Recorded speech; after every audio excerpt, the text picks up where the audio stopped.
Hey everybody, welcome to another episode of Kaylin's Lens. I just want to start this episode by saying I am so nervous for this episode, not for the topic of the episode, but because I have literally just recovered from a cold and my voice might sound a little bit different this week's episode. And I don't know why, but this is me going off on a tangent.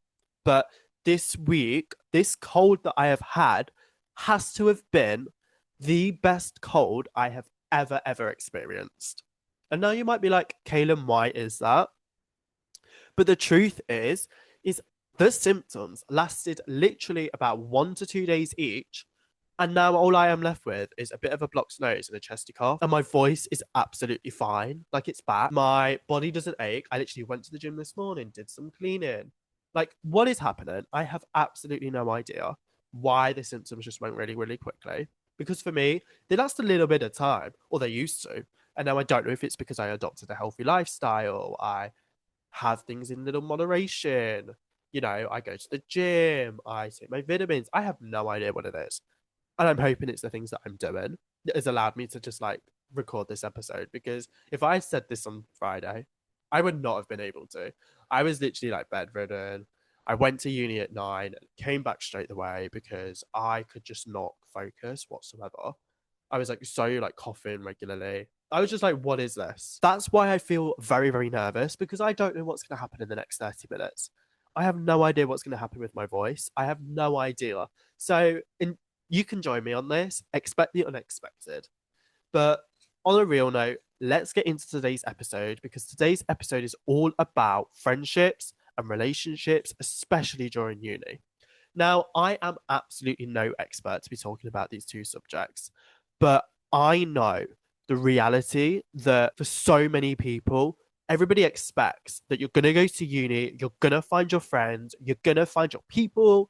And for a lot of people, that's true. And that is reality. But for so many people out there, it is just not the truth. Uni can be one of the most isolating and lonely experiences of your life. Nobody talks about the struggle to make real friendships. And for me, I really struggled during my entire first year. And it wasn't until the end of first year where I started making really good friendships. And how most days can literally just be you say hi to your flatmates. And then you do the same thing week upon week upon week. And it's all lonely. And it's the same lonely cycle. And for me, because of that, I became very dependent on my home friendships. And that was not healthy whatsoever because they had just started first year, so getting to know people. And I really didn't understand boundaries. And I didn't understand that to have a healthy friendship, you have to have boundaries. And when you overstep them, the friendship deteriorates. And that, for me, that reality that not having those boundaries and not respecting my friends and not being that type of person that accepts to be alone and accepts being lonely, but also how to make friends. Like the entire scenario is completely discombobulated. And the truth was I realized is I didn't know how to be alone. I didn't know how to accept me for me, but also do things for me as well. Because society and social media makes us think that happiness is being surrounded by people. Everything that you watch on TV is never a one-man cast. It's everyone is interacting with another human. There is never scenes where you're just on your own. There's never, oh my God, there's like one person leading it. There's always another person leading a show. But solitude can be one of the most powerful forms of self growth. And it wasn't until I really spent this isolation season, as I like to refer to it, where I didn't really interact with anybody. A lot of friendships deteriorated because of that no longer acceptance of how to be alone. And it really allowed me to delve in within myself. So before we get into what my sort of isolation season ended up being like, I really want you to just think for a second. When was the last time you truly felt comfortable in your own company? At first, being alone felt like rejection. I literally was crying myself to sleep at like how lonely this was. But alongside that, having social anxiety just made it completely hard to just connect with people in the first place. And I really started to question my self worth and whether it was something interior, something to do with me. And that I always felt like I wanted to belong. I think I felt that throughout my entire childhood. Like I just wanted to find friends because I was so lonely throughout my entire childhood. Like I had great family, and have great connections with my family and my cousins and my brother and my parents. Like, that was fine. But I never really had true friendships growing up, or friendships with people that respected me, that understood me, that wanted to be around me until I hit 16.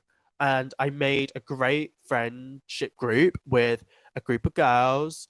And it felt like for the first time I was in a place with people that accepted me and people that wanted to include me. And I felt like when I got to uni, I began to just question my worth again. And I began to question why it wasn't happening and why these things just weren't moving. But it wasn't until I started to do the inner work within myself that I realized that I was not missing out on anything and that I just had to make room for myself.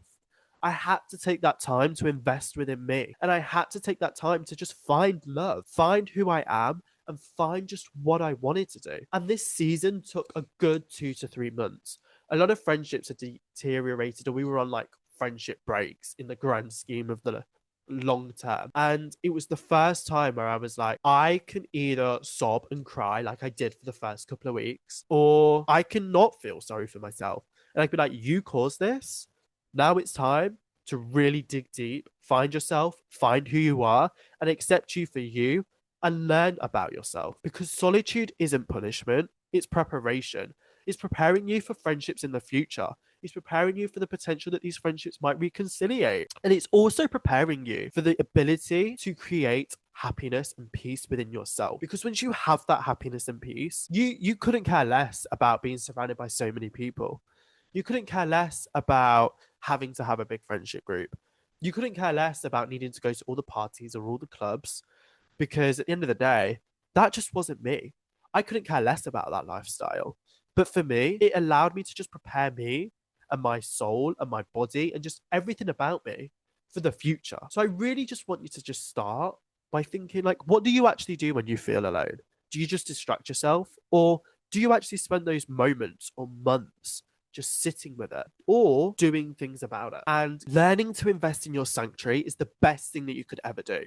Me being able to spend a good 2 months alone, not really speaking to many people, kind of just airing a lot of people, not putting in a lot of effort, not really connecting with my parents or communicating with them, and really just spending the time to work on my peace, work on my inner world, and work on my environments and mindset was single-handedly the best thing that I could ever do. And because of that, if I could tell anybody at any point, is to spend time alone, because spending that time alone helps you build self-awareness and helps you build motivation, but also gives you confidence, because it gives you confidence that you can be alone, confidence that you can be who you are, because you know who you are, you know what you like to do, you know the things you want to do, and that your worth does not come from your social circle. It comes from the person that you have created, the person that has so many passions, the person that has so many interests and goals and is work driven. All the things that align with you is the person that creates healing, is the person that creates a better version of you. And that doesn't happen without sacrifices. That doesn't happen without trade offs, because you can't have everything at once. And peace sometimes means choosing stillness over social buzz. And for a lot of people, that's hard. It's like having these trade offs. It's like, if I don't go to that event, everyone's going to think I'm weird. If I don't go to that party, everyone's going to think I'm weird. So what? Let them. Let them think that you're weird. Let them think that you're crazy. Let them think that you're missing out. Let them think that, oh, you don't care about the friendship. Let them. Because the truth is you know you. You know who you are. You know what you want, and you know the person that you are down to the core. And by you spending that time alone, you create that awareness of the people that maybe aren't your friends, aren't actually rooting for you, and the people that are kind of just don't want to be in your life. And by creating that, you know who your friendships are. You know the value of a small circle. And Molly May spoke about this so well on the Diary of a CEO, how she has a lot of acquaintances in her life, a lot of people that she says are her friends, but in reality, they're not. Her circle is minuscule. She has about 5 people, and that includes friends. And I think that quote is everything, because having a small circle changes everything. You become so complete. And yes, you have a lot of acquaintances and a lot of people, but that one group that understands you deeply, that gets you for you, is everything. And I think university is the best place to do this because you're not around your family unless you're obviously living at home. You can make that decision of whether to go out or not. And if you're living in a com, you can make that ability. Yeah, I'll connect with my flatmates. Yeah, I won't. Whatever. You can design your life the way that you want to live it. But you have to understand that there are certain trade offs to that, though. You can't have everything at once. You can't have all the friendships. You can't have the deep connections. You can't have the relationship. You can't have the healthy lifestyle. It's all about little mini habits. And it's all about little mini changes. And it's all about doing all that. And I feel like for me, spending time alone allowed me to elevate everything, allowed me to take control of me, allowed me to find who I was, my passions, and everything about me. Because finding that peace within me meant I had to choose stillness over social buzz. And don't get me wrong, it was very, very hard. Like I said, I spent a lot of the time crying and a lot of time feeling bad or down about myself and not having any of these. But it wasn't until that flip switched one night and I was like, I don't know why I'm feeling sorry for myself. Like, I chose this. I want to do this. I want to spend that time alone.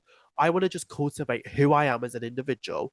I want to find my craft. I want to find my passions, find my hobbies, and find my interests. And along the way, friendships that align with those things will form. And for me, that is so true because a lot of friendships that we kind of disconnected with have allowed to reconnect. And a lot of friendships that kind of went on that friendship break have actually become a lot better because I understand boundaries, I understand respect, I understand everything. So I really just want you to just take a moment. I know that that was a lot, but just think, what are you doing daily that is actually helping you protect your peace?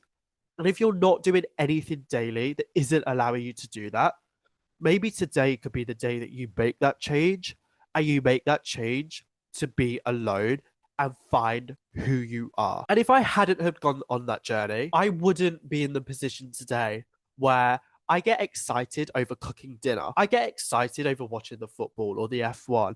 I get excited over going to the shops or I get excited over the little things in life, over doing like the cleaning. I get so excited over the little things because I understand the value of life. And in that same respect, I'm so now not bothered about being social all the time.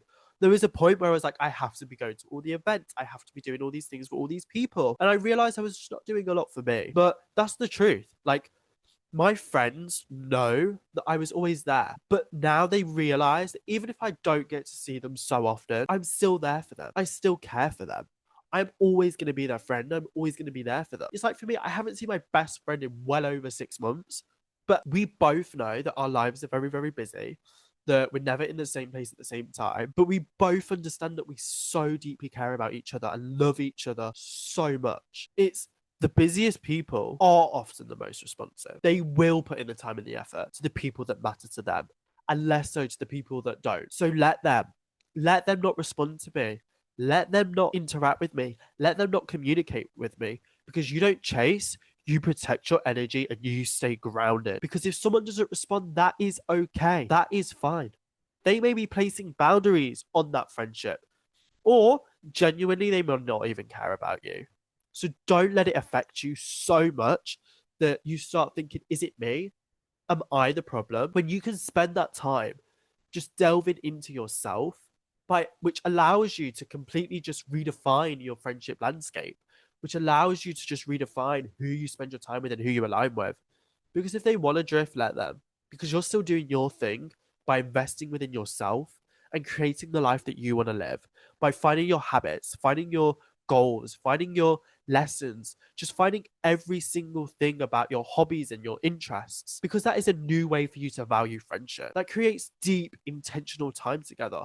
It allows you to have no phones, meaningful conversation. It allows you to talk about your genuine interests, the things that give you a sense of like, oh, when you come out of like bed in the morning, gives you the things that like literally turn you on. Me having conversations about what investments are we like going into, like what are we doing, how are we going to scale a business, like how are we going to even start a business to begin with, like that turns me on. No joke. I'm like, yes, please, let's have more of that.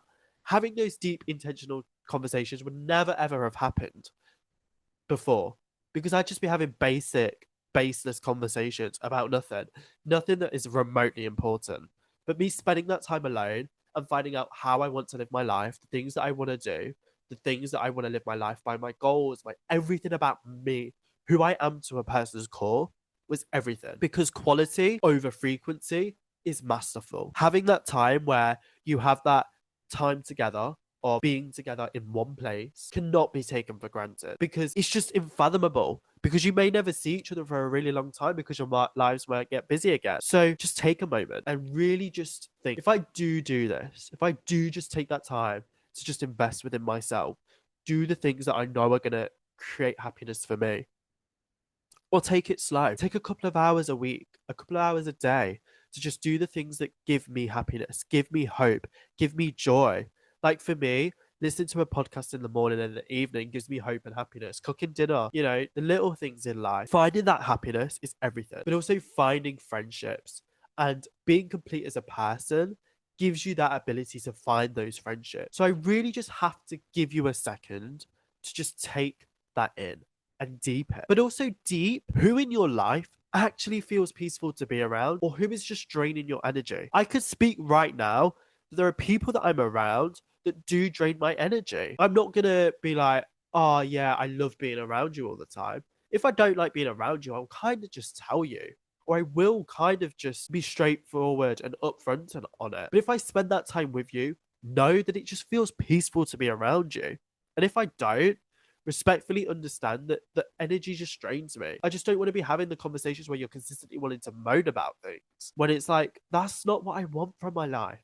I don't want those conversations. I want to be having the conversation about how we can uplift each other. So really, really just take that time and just look at your entire social circle. And literally, it's like a chopping board. Just chop the people off that simply are making you drain your energy. It's as simple as that. Because you do that, you free up so much more time because you're not putting your energy into these people. And that time you invest within yourself, you find that hope, that dream, that happiness, just everything about you catapults and creates a life of authenticity and a life worth living. And I know I've spoken so much about friendships, but I also realize a lot of this is relationship applicable and standards. And I do just want to spend a few moments touching upon romantic relationships. I am no expert whatsoever because I have never been in a relationship that has actually ever lasted. No, I've just never been in a relationship with anyone that actually cared. I have never been in a situationship. I've never really looked for love until now. I've never really felt that complete within myself to want to look for love. But I think I've always wanted to find love. Literally all my friends are literally in relationships.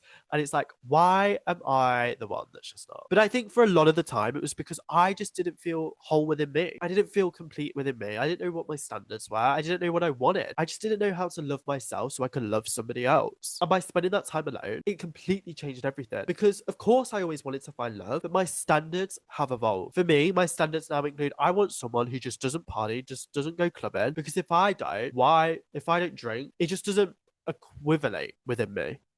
I want someone that has a healthy and intentional lifestyle. If you're not going to the gym, like, I don't want that. I'm like, you want me to feel sorry for you? I don't want that. I want someone who has so much ambition that I'm not your priority and your goals and your ambition is. That's the be all and end all. I want someone that has structure but also doesn't have structure and loves spontaneity and has the same values. The values about how you want to live your life, the habits, the dreams, the goals, just everything that feels aligned. The same family values, the intentional values, just everything that I could think of. And for me, a lot of it is like we portrayed this entire thing of like, yeah, well, you're only young and this and that. But I'm like, I just want to find that connection. And I know it can take years upon years, but for me, creating that standard of the way that I want to live my life. So I narrow down who I want to fall in love with, who I want to create a life with, who's going to help me with my dreams and my goals, and so who can I help with theirs. I'm like so not bothered about fucking hookup culture, and I hate to swear, but like it just doesn't align whatsoever with any of that.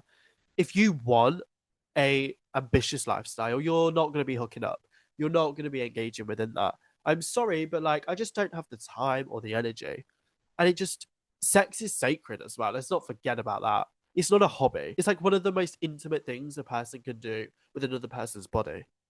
And I've been in moments where I could have just hooked up with them. I could have just done it, but I just chose not to in the moment. And the realization was that that version just no longer exists.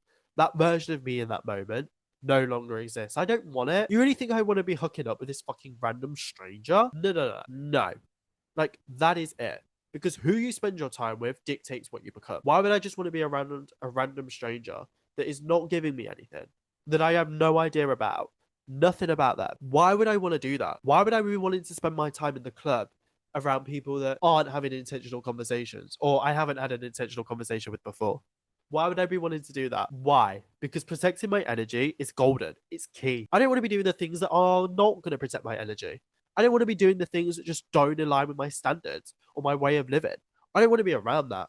And this isn't to say that that's all bad and this and that. If you engage in that and that gives you happiness and that gives you solidarity and that gives you clarity within you, that's absolutely fine. And I get it if it's like once every like 6 months or once every year, you know, you go crazy, you live, whatever. I get that. That's fine because that's you being true and authentic to you. But it's just not how I'd want to live my life. It's the realization that are my standards in relationships a reflection of my self respect? Or are they actually a fear of being alone? And I think at moments I do have that fear of being alone and not finding someone. But also, it's just the fact I just have self respect. Like, I just don't want it. And I don't want to be around friendships that engage or do the same things. Like, I don't want those people in my life. Like, I'm sorry, it might hurt and it might offend you. But that's just the truth. If you're going to be talking about other people, you're not going to be wanting to grow. That's the fact. If you wanted to be talking about, oh my God, did you hear who slept with who last week? You're not growing. But however, if you're talking about what business plan are we actually going to do? How are we creating the business? What is it that we're working with in a business right now? But how could we elevate that business? What could we do? How could we scale it? What are we doing with our investment portfolios? Like, they are the conversations I want to be having. And so for me, it's all about that sanctuary. It's all about creating that place within you. Because by creating that sanctuary and that place, it's how you feel within yourself. Because you understand your routines, you understand your boundaries and your self-worth. And the truth is the goal isn't to isolate. It's not to spend your entire life alone, but spending those few moments a week alone, spending those couple of months just completely alone in that isolation period, really just delving in and deep into you, allows you to become so secure within yourself that you can choose moments of solitude without feeling lonely. There have been so many times this year where, yeah, I do get a slight little bit of FOMO, but I don't feel lonely whatsoever because I know that every time I'm with myself, I'm doing something that I love. Or I have those moments where I could just sit and be in my own thoughts and I don't ever feel alone. But if I hadn't have spent those few months alone, that wouldn't be happening. And that is the point. That is what I'm trying to tell you. So you can either take it with a grain of salt and be like, well, it works for you, but it's not going to work for me. Or just try it. Try it for a couple of hours a day. Try it for a week, a month. Because when you invest in your sanctuary, you stop chasing validation and you start attracting alignment. You create peace. You build a circle that is you, and you begin to look for relationships that align with who you are. So, what is one way you can start investing in your sanctuary today? So, thank you for listening, and I cannot wait for you to join me on next week's episode of Kaylin's Lens.